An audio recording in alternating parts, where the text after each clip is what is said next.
Selamat datang kembali di episode terbaru. Kita berada di program baru ya, Tribun Ambon. Iya, Jadi di kita Tribun berada juga di Tribun ternyata Ambon Bos. Waduh, Tribuners. Halo, edisi Tab Redaksi tentunya ya, di mana program ini kita akan mengulas berita-berita yang terjadi selama sepekan terakhir di Kota Ambon, Provinsi Maluku ataupun Indonesia secara umumnya. Dan seperti biasa saya Ajeng Hatalia. Dan saya Stefani Manahutu. Tentunya kita akan menyampaikan informasi berita-berita yang sudah tayang tentunya Benar di sekali. portal kami Yes. www.tribunambon.com tentunya. Nah, untuk Tribuners yang mungkin sudah memulai rutinitasnya, tentunya sudah hampir menyelesaikan rutinitasnya juga ya untuk akhir ini. Iya. Dan untuk umat muslim yang menjalankan ibadah puasa selamat memasuki hari ke-13 ya. Semoga ibadah puasanya lancar jaya. Semangat dan terus. Betul sekali. Karena minggu-minggu ini tuh minggu-minggu yang harusnya lebih sumringah begitu ya. Karena bakal dicairkan THR-nya tunjangan hari raya. Amin. Iya, Secepatnya. betul. Dan hari ini tuh untuk ASN udah itu, tolong dicek ya rekeningnya. Asik. Benar sekali. Ini dikhawatirkan ya pas banyak barang COD yang datang gitu kan ya. Jangan sampai melebihi THR yang baru saja masuk begitu dan dia minggat lagi. Iya, benar sekali. Oke. Ya, rekan Stefani, kita akan memulai informasi pertama ya di tab redaksi untuk edisi hari ini, tentunya 4 April 2023 ini. Kabar ini menggemparkan se-Indonesia Raya tentunya dan juga global juga, karena ini merupakan pekan olahraga dunia yang tentunya Benar sekali. dinanti-nantikan oleh seluruh pecinta sepak bola dimanapun itu, terutama juga di Indonesia. Iya. Dan ini merupakan kabar mengecewakan untuk para fans tentunya. Benar sekali. Karena baru-baru saja kemarin ya dari FIFA membatalkan Indonesia sebagai tuan rumah Piala Dunia U20. Ini buntut daripada adanya penolakan ya dari beberapa pihak, salah satunya itu Ganjar, yang menolak adanya salah satu peserta Piala Dunia U20 2023 yaitu Israel. Iya, Nah, benar timnas sekali. Israel ini ditolak oleh berbagai pihak dengan alasan tertentu seperti itu. Namun beberapa waktu setelah adanya penolakan itu dari Presiden kita Joko Widodo juga sudah menyampaikan dengan tegas bahwa jangan mencampur adukan urusan politik dan dunia olahraga, olahraga. terutama sepak Benar bola sekali. begitu. Karena menurutnya bahwa dukungan Indonesia terhadap Palestina tidak dapat dibantah. Namun di Iya. satu sisi adalah Piala Dunia itu sendiri atau urusan bola itu sendiri jangan dipadukan dengan urusan politik. Ini Iya, juga mendatangkan banyak kekecewaan dari berbagai pihak, terutama para pecinta bola ya Iya. yang ada di Indonesia. Namun pihak lainnya menyatakan bahwa memang penolakan itu tidak semata-mata karena pembatalan Indonesia sebagai tuan rumah Piala Dunia U20 2023 ini karena adanya penolakan terhadap timnas Israel itu. Iya. Namun lebih ke kesiapan Indonesia menjadi Tuan rumah. itu sendiri. Jadi Iya. itu berbagai macam pihak nih. Jadi beberapa hari terakhir setelah adanya keputusan FIFA itu dari pihak pemerintah Indonesia, dalam hal ini Presiden Republik Indonesia Joko Widodo bersama dengan Erick Thohir juga sudah melakukan langkah-langkah ya untuk pendekatan kembali dengan FIFA, dan sampai saat ini pun belum ada update-nya. Iya, benar sekali. Hal ini juga turut dirasakan oleh lokal seperti kita ya, Betul. rekan Ajeng. Dan disampaikan juga oleh beberapa football club Maluku tentunya. Salah satunya juga Maluku Football Club dan juga Jong Ambon Football Club yang turut menyampaikan kekecewaan mereka terhadap hal ini. Oke, itu disampaikan baru kemarin ya. Iya, benar sekali. Menyusul adanya pemberitahuan atau pemberhentian Indonesia sebagai tuan rumah, dan ya kita patut memaklumi hal itu ya, Iya. karena pasti orang Indonesia bahkan yang non fans bola pun sangat menanti-nantikan gitu Indonesia sekali. sebagai tuan Tuan rumah, rumah. apalagi stadion yang sudah dibangun dengan megah seperti itu, entah dengan dari fasilitas lain yang mungkin dianggap belum terlalu siap, namun antusiasme masyarakat Indonesia untuk menyambut Piala Dunia U23 2023 di Indonesia itu sangat luar biasa, karena pasti dipastikan tidak hanya mengangkat citra Indonesia di bidang sepak bola saja, namun juga dari bidang pariwisata tentunya juga akan meningkat, dan itu juga akan meningkatkan pendapatan negara ya, Iya, karena banyak perekonomiannya kunjungan juga. ke Indonesia, terutama Benar para sekali. pemain fans mereka dari berbagai negara juga bakal datang. Benar sekali. Oke deh, semoga kedepannya bisa ada pembenahan-pembenahan, kemudian seperti kata Pak Jokowi ya, bahwa jangan mencampur adukan urusan politik dengan sepak bola. sepak bola atau olahraga. Yes. Oke, next rekan Ajeng, kita punya berita dari Namlea nih. Kontainer yang jatuh ke laut saat proses bongkar muat pada kapal Doloronda di Pelabuhan Namlea hingga Rabu tanggal 29 belum juga dievakuasi. Nah, kontainer yang jatuh itu terjadi pada satu hari sebelumnya, tanggal 28 Maret 2023, namun sampai tanggal 29 itu belum juga dievakuasi. Sekarang Namun udah Iya. udah berhasil ya sehari setelah itu dievakuasi dan membutuhkan setidaknya 4 jam untuk 4 jam, mengangkat benar sekali. kontainer itu. Iya, benar. Hal itu karena juga terkendala karena alat berat kan. Betul sekali. Bayangkan aja kontainer yang segede itu ya, Iya. jatuh di laut dan kemudian harus dievakuasi, itu membutuhkan peralatan berat dan tenaga yang banyak untuk bisa berkoordinasi mengangkat barang Iya, berat benar itu. sekali. Dan penyebabnya apa ketika kontainer itu jatuh ke laut, tercebur ke dalam laut? Tentu saja berdampak bagi ekosistem laut yang pasti menyebabkan banyak sekali ikan yang mati, dan akhirnya masyarakat sekitar tidak bisa mengkonsumsi ikan-ikan, dan dihimbau juga untuk tidak mengkonsumsi ikan-ikan karena kan sangat berbahaya ya. Betul rekan Ajeng. sekali. Ya, kemudian sehari apa 2 hari setelah itu, ahli dari Universitas Patimura Ambon, dari Kota Ambon juga turun ke Namlea untuk mengecek ya kandungan yang ada di dalam perairan Namlea itu, karena yang tadi menyebabkan ratusan ikan mati ya, Iya, benar dicurigai adanya bahan kimia berbahaya yang menjadi muatan dalam kontainer itu. Nah, itu juga sudah dipastikan ya, kecurigaan mereka itu memang benar bahwa yang menyebabkan ikan-ikan itu mati ketika kontainer itu tercebur ke dalam laut, yaitu memang ada kandungan berbahaya, kimia berbahaya yang dimuat di dalam kontainer itu. Begitu. Dan itu sudah disampaikan ya oleh Pak Yusuf Male ya.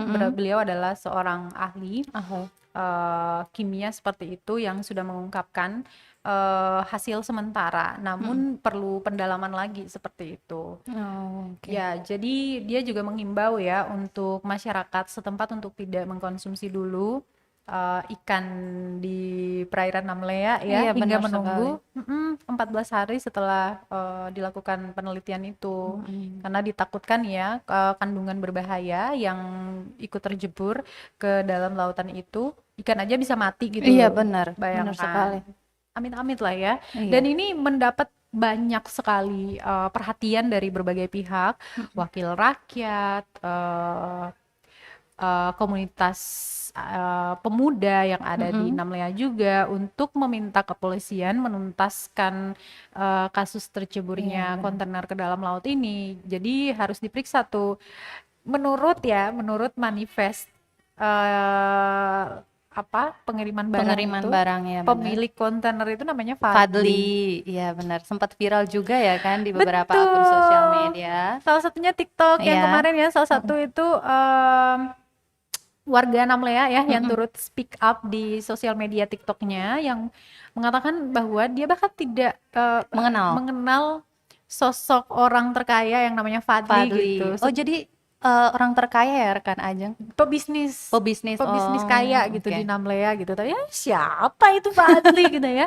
Setelah kita recheck kembali bahwa memang Fadli itu bukan nama beneran gitu loh. Oh. Itu cuma nama di manifest. Ini sudah seperti apa ini gitu kan ya. Jadi harus memang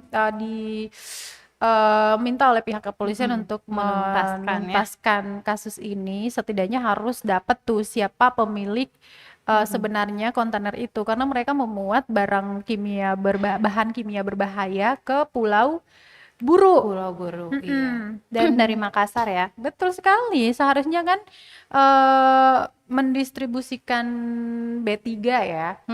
Itu ada undang-undangnya. Jadi kalau misalkan kayak merkuri, sianida, ketahuan kamu ditangkap, Iya, dipenjara benar dong. sekali. Apalagi dimuat dalam bentuk yang banyak gitu ya. Dan ini dari pantauan kami juga, dari analisa kami, ini merupakan salah satu kebobolan juga ya dari otoritas pelabuhan.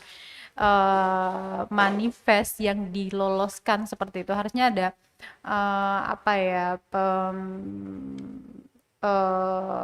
diteliti dengan baik ya, apa Diteliti. yang dimuat, kemudian karena itu sangat berbahaya bagi daerah Pulau Buru begitu. Bila mana kejadian seperti ini kan. Kemarin untuk diketahui sama Tribuners, penyebab dari kontainer jatuh ini itu dikarenakan tali selang dari kapal tersebut terlepas saat melakukan bongkar muat. Tribuners jatuh deh. Untung nggak ini ya ketimpa orang gitu kan. Iya, sampai saat ini belum ada korban Ya alhamdulillah. jiwa. Oke, alhamdulillah ya. Menjelang Ramadan, bulan bukan Idul Idul Fitri. Fitri, astaga. Menjelang Idul Fitri.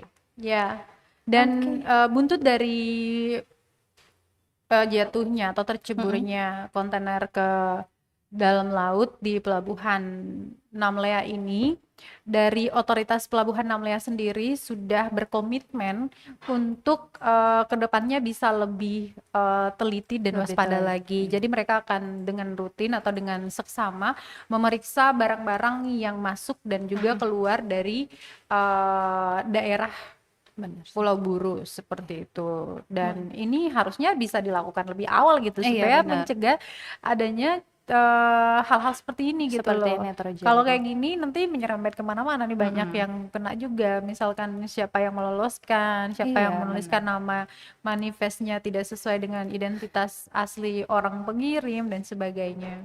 Iya, benar sekali. Penting sekali untuk sekarang ini meningkatkan keamanan ya. Betul. Demi kemaslahatan Bersama. Oke. Next kita beralih ke Masohi Tribuners. Kita punya Kabupaten Maluku Tengah. Yes, Kabupaten Maluku Tengah. Kita punya berita terkait kebakaran. Gudang barang di RT 07 Kelurahan Lesane, Kota Masohi, Maluku Tengah terbakar pada Sabtu 1 April 2023. Menurut pantauan tribunambon.com, petugas pemadam kebakaran dan Satpol PP dibantu warga tengah memadamkan api. Namun belum diketahui penyebab kebakaran saat itu ya, Tribuners. Menurut warga, kebakaran terjadi saat usai buka puasa atau sekitar pukul 7 malam. Hingga berita ini disiarkan oleh Tribun Ambon, api belum juga berhasil dipadamkan. Udah. Oh, udah ya. Kejadiannya beberapa waktu lalu dan juga sudah ada penyebabnya. Oh ya. Ternyata ya kita dapat informasi updatean dari Kota Masohi itu penyebabnya adalah korsleting listrik Tribuners. Oh, ternyata. Makanya memang diimbau juga ya untuk para warga masyarakat tentunya, apalagi yang kos-kosan, yang di rumah tapi banyak aktivitasnya di luar dan harus tinggalkan rumah, untuk memperhatikan arus listrik yang ada di dalam rumah. Misalkan jangan lupa colokannya dicabut, rice cooker ataupun dispensernya dicabut, agar menghindari hal-hal seperti tadi. Itu terjadi. Ya, betul sekali. Dan ini setelah terjadi kebakaran ya, karena memang Masohi ini belakangan itu sering banget terjadi kebakaran, rekan Stefani. Dan penyebabnya juga sama gitu loh, arus listrik atau arus pendek, korsleting dan sebagainya. Ada juga kelalaian masyarakat yang tidak memperhatikan barang-barang dapur seperti kompor, ya, benar dan yang lainnya. Itu juga menjadi penyebab terjadinya kebakaran marak di Kota Masohi beberapa tahun belakangan gitu. Dan sangat disayangkan karena armada untuk misalkan armada mobil pemadam kebakaran itu juga masih kurang Masih sekali. kurang di sana ya Betul. ternyata. Nah ini misalkan ini nih cuman ada 2 unit armada dan ini tentunya bisa menghambat proses pemadaman api Nah. ketika kebakaran itu terjadi di Kota Masohi, Kabupaten Maluku Tengah. Dan seperti yang terjadi yang di Lesane itu yang tadi Iya. barusan di-update seperti itu. Makanya dari wakil rakyat sendiri dalam hal ini Ketua Komisi 1 DPRD Maluku Tengah yaitu Zetlatur Karlatu, dia meminta untuk pemerintah Kabupaten Maluku Tengah serius menangani kasus-kasus kebakaran yang ada di Kota Masohi dengan menambah fasilitas. Iya. Fasilitas mobil pemadam kebakaran dalam hal ini. Jadi ini memang harus benar-benar Diperhatikan ya. dan di follow up. Jangan tunggu kebakaran nanti pada bingung. Biasanya kan kalau kebakaran itu kan masyarakat gotong royong kan ya untuk bisa memadamkan api dengan menggunakan peralatan seadanya. Iya. Misalkan ember dan lain sebagainya. Oke, next aja kali ya. Boleh. Kita rekan Ajeng.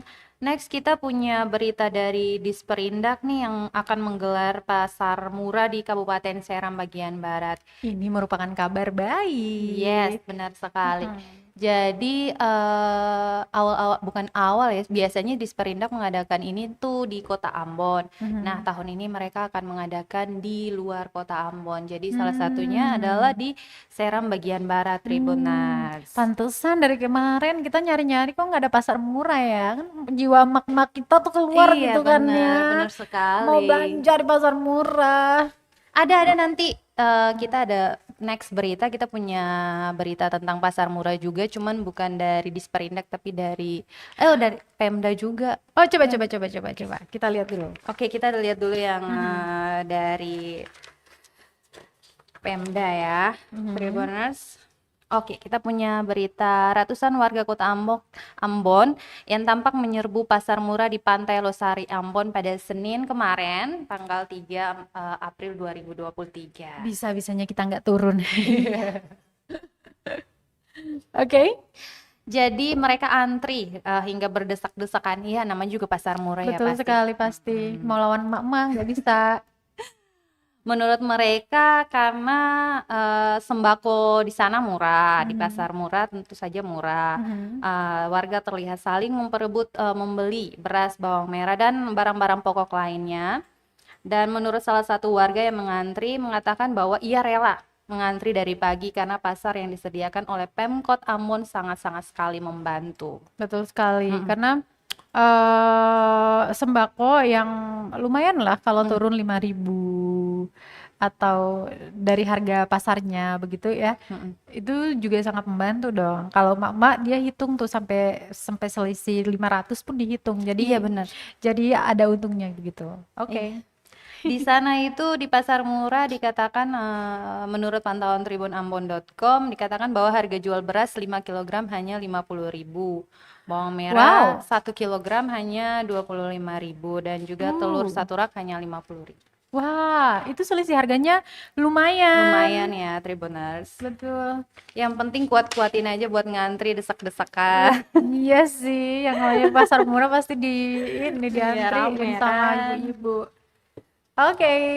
Oke, kita next punya berita. Oh, apa mau ngobrolin dulu terkait yang tadi? Yang mana tuh? Yang pasar murah Seram bagian barat. Oh, boleh. Boleh. Jadi pasar murah ini akan diadakan di Huamual Belakang. Menurut Kepala Disperindak Maluku Yahya Kota. Oh, Bahan-bahan oke. pokok yang sama persis dengan yang sudah tadi kami sebutin dalam pasar murah di Kota Ambon juga sama kurang lebih barang-barangnya Misalnya beras, ya. minyak kelapa pasti, Benar. kemudian terigu juga pasti ada, telur pasti. Pasti. Dan kegiatan pasar murah itu menjual kebutuhan yang sudah disebutkan dengan dalam bentuk paket seharga 50.000. Jadi sepaket 50.000. Wah. Lebih murah lagi ya? Iya. Ternyata ya? Tapi kita nggak itu paketnya berisikan yang tadi kita sebutin ya? Di sini dikatakan bahwa paketan tersebut berisi telur ayam, gula pasir, terigu dan minyak goreng. Wah, dengan 50.000 udah dapat sepaket nggak Iya, tuh? Dan itu benar. berlangsung dari tanggal 1 April kemarin dan hari ini merupakan hari terakhir Hari dong. terakhir ya? Karena 4 Rekan hari Haji. tuh Oh, 4 hari aja. jadi udah diserbu pasar murahnya warga SBB. Oke. Oke, selanjutnya nih rekan Stefani, Iya. seperti yang kita tahu bahwa memang cuaca di Maluku tuh lagi tidak bisa diprediksi dengan Benar. memang sih dari BMKG mengeluarkan peringatan dini dan itu hampir 100% akurat. Namun memang harus tetap waspada ya, karena benar sekali. masyarakat kita terutama ya masih kurang ngeh untuk bisa membaca ramalan cuaca yang sudah diterbitkan oleh BMKG.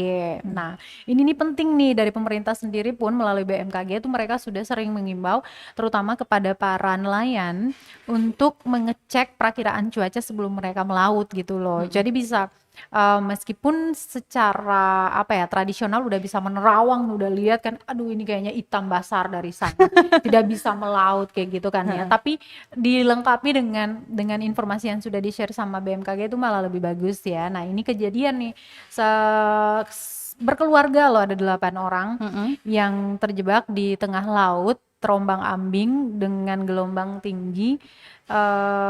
Karena itu mereka juga terjadi mati mesin longboatnya dan cuaca seperti itu jadinya terombang-ambing nggak bisa bergerak gitu. Namun untungnya dari tim SAR sendiri melakukan upaya evakuasi ya pertolongan untuk para ke-8 bersaudara ini. Akhirnya mereka bisa diselamatkan dan dibawa ke darat dengan selamat begitu. Jadi untuk para nelayan terutama juga masyarakat yang tentunya menggunakan transportasi laut untuk kemana-mana nih, kita kemana-mana pakai transportasi laut longboat, masih ingat kan?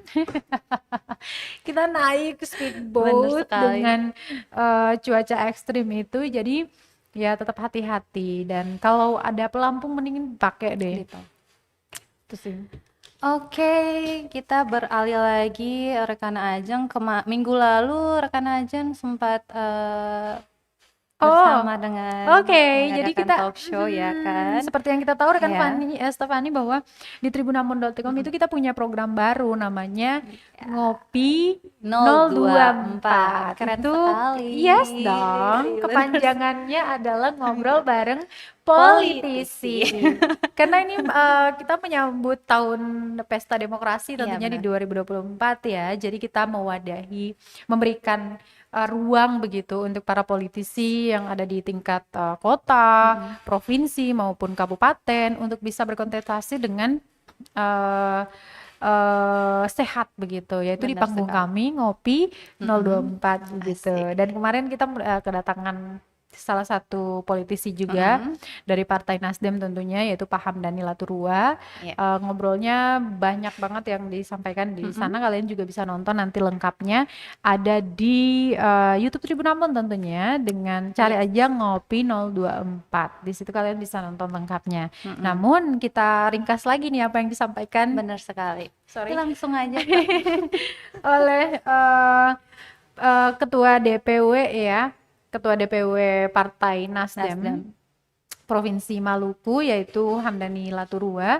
Dia optimis bahwa akan meraih kemenangan nanti di pemilu 2000 pemilu kada di 2024, yaitu dengan menduduki kursi-kursi DPRD di 11 kabupaten kota juga.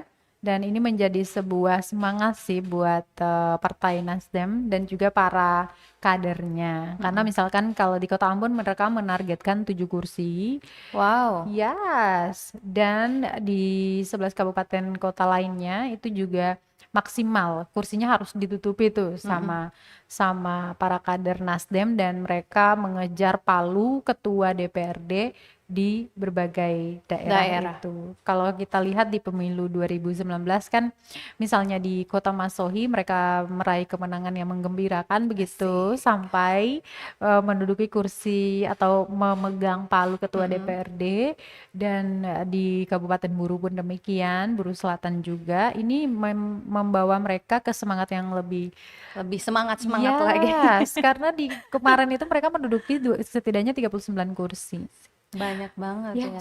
Tahun ini mereka pengen mengambil alih tuh palu ketua DPRD dari partai PDIP yang ada di provinsi dan ambil palu dari partai Golkar yang ada di kota begitu. Jadi kalau semuanya dipegang sama Nasdem, kita lihat aja ya. Kita Pasti tunggu partai aja. lain juga tidak mau kalah tuh. Iya, sama partai lain juga pada optimis Iya, kan ya. karena mereka rata-rata punya target demikian begitu. Namun strateginya seperti apa? Pasti dari mereka seperti yang disampaikan oleh Hamdani bahwa mereka punya strategi masing-masing gitu untuk bisa meraih kemenangan yang mereka impikan. Jadi kita doain aja, kita lihat biarkanlah mereka berpesta demokrasi dengan apa ya target-target mereka masyarakat tentunya. PR lagi tuh buat mereka untuk apa mengambil hati masyarakat gitu ya, simpatisan masyarakat harus memilih mereka atau tidak, dan masyarakat tentunya harus lebih cerdas lagi begitu ya, dan jangan golput. Oke. Tribuners jangan golput ya. Sudah Yes. disampaikan, selalu disampaikan kepada Tribuners semua nggak boleh golput. Sayang banget soalnya. Yes. Oke, next kita punya berita. Kita kembali lagi ke Seram bagian barat. Kita punya berita dari anggota DPRD Kabupaten Seram bagian barat. Arif Pamana mempertanyakan langkah pemerintah yang mengubah plot anggaran Jalan Lingkar Manipa. Jadi, jumlah penganggaran yang termaktub dalam batang tubuh APBD tahun 2023 ini sebesar 4,3 miliar yang sekarang kemudian secara tiba-tiba menjadi 1 miliar, rekan Ajeng. Wow. Sesuai APBD, jumlah anggaran yang disediakan untuk penanganan jalan di Manipa 4,3 miliar. Kok tiba-tiba menjadi 1 miliar? Begitulah yang dikatakan oleh politisi Partai Kebangkitan Bangsa kepada tribunambon.com Minggu tanggal 2 April 2023. Iya. Rekan Stefani, beberapa waktu kami mengunjungi Pulau Manipa ya, dan Oh iya, benar sekali. yes, dan saya menyaksikan langsung masyarakat di daerah itu menyerahkan ya apa ya semacam impian mereka lah. Mereka menyerahkannya kepada staf 1 kepresidenan, deputi 1 kepresiden, staf kepresidenan yaitu Pak aduh saya lupa lagi namanya. Ntar saya ditonjok ini.